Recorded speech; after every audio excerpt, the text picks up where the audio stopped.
Today, we dive into one of the world's most urgent breaking stories, the intensifying crisis in Gaza. In recent hours, Israel has stepped up its military operations in Gaza City, prompting Israeli Prime Minister Benjamin Netanyahu to make an extraordinary call for residents to leave immediately. This latest escalation doesn't occur in isolation. It's the outcome of months of growing tension, failed negotiations, and humanitarian alarms that now ring louder than ever. Gaza has witnessed multiple violent cycles, but what's given rise to this most recent surge? After a series of exchanges between Israel and Palestinian factions, including rocket fire and targeted airstrikes, the region has become a powder keg. Diplomatic efforts, both regional and international, have repeatedly failed over the past year, and trust between stakeholders eroded further following high-profile incidents over the summer. Humanitarian organizations had already flagged worsening conditions, food shortages, electricity blackouts, and hospitals running at breaking point. On top of this volatile backdrop, cross-border confrontations escalated in late August and early September, culminating in this week's dramatic developments.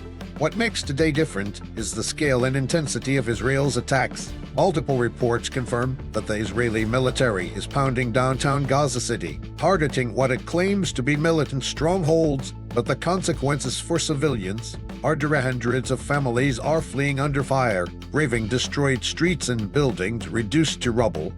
Netanyahu's statement telling Gaza City residents to leave now marks a significant shift. While Israeli leaders have issued evacuation warnings before, this is one of the clearest and most urgent public declarations yet. Israeli officials argue that militants use civilian neighborhoods for cover, complicating strikes and evacuation efforts. Footage and eyewitness accounts from Gaza reveal the true cost of the escalation. Families are packing what little they can carry, leaving homes on foot or by overloaded vehicles. One resident told Al Jazeera, "We have nowhere safe to go. The roads are closed and every place feels dangerous." Hospitals near the front lines are struggling to cope, lacking supplies and staff as casualties mount. At the same time, humanitarian agencies warn that forced displacement on this scale risks spawning an even worse crisis where hundreds of thousands could find themselves homeless, hungry, and without medical care. Aid workers are calling for immediate ceasefires to allow safe passage for civilians and to deliver essential supplies. The world is watching, some with deep concern, others with strategic calculation. The United Nations has called for restraint, urging both sides to protect civilians and uphold international law. Meanwhile, regional powers like Egypt and Qatar have again tried to mediate, but so far, efforts seem unable to curb the violence.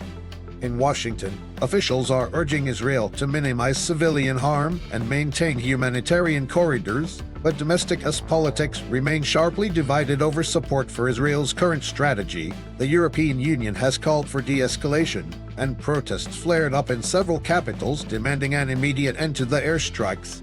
Why does this news story resonate so strongly around the world? It's not just about the Israeli-Palestinian conflict, it reflects larger trends in global politics. As alliances shift in the Middle East, every escalation in Gaza risks drawing in neighboring countries, potentially sparking wider regional instability. The crisis also influences political debates in the US, Europe, and beyond, fueling discussions on foreign policy, security, and humanitarian responsibilities.